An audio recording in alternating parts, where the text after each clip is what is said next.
Le nombre de fois où les gens ont été contraints de fuir des catastrophes a été multiplié par 6 entre 2009 et 2023, passant de 1,1 million de déplacements par an à 6,3 millions selon le Centre de surveillance des déplacements internes. Ce rapport montre que près de la moitié des personnes déplacées dans le monde vivent en Afrique, soit 35 millions de personnes déplacées à l'intérieur de leur propre pays à la fin de 2023. La majorité de ces déplacements internes sont causés par les conflits et la violence, mais ils sont aussi de plus en plus souvent déclenchés par des catastrophes naturelles, des catastrophes à évolution lente et soudaine.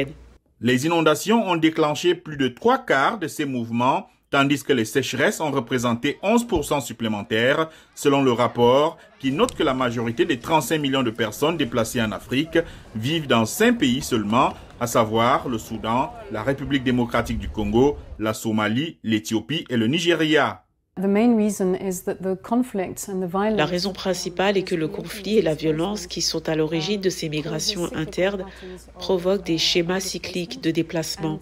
Les personnes qui ont été déplacées par des conflits il y a déjà 10, 15, dans certains cas 20 ou 25 ans, n'ont pas été en mesure de trouver une solution.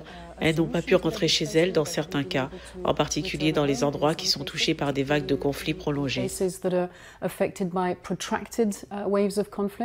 L'organisation souligne que la Convention de Kampala de l'Union africaine sur la protection et l'assistance aux personnes déplacées à l'intérieur de leur propre pays est un outil important pour résoudre le problème. Cette convention, adoptée en 2009 et entrée en vigueur en décembre 2012, a établi une norme internationale en tant que premier et toujours unique accord régional, juridiquement contraignant, portant sur les déplacements internes. 34 pays africains ont depuis ratifié le traité et nombre d'entre eux ont mis en place des cadres juridiques et réalisé des investissements importants pour résoudre le problème. Mais les gouvernements ont du mal à faire face.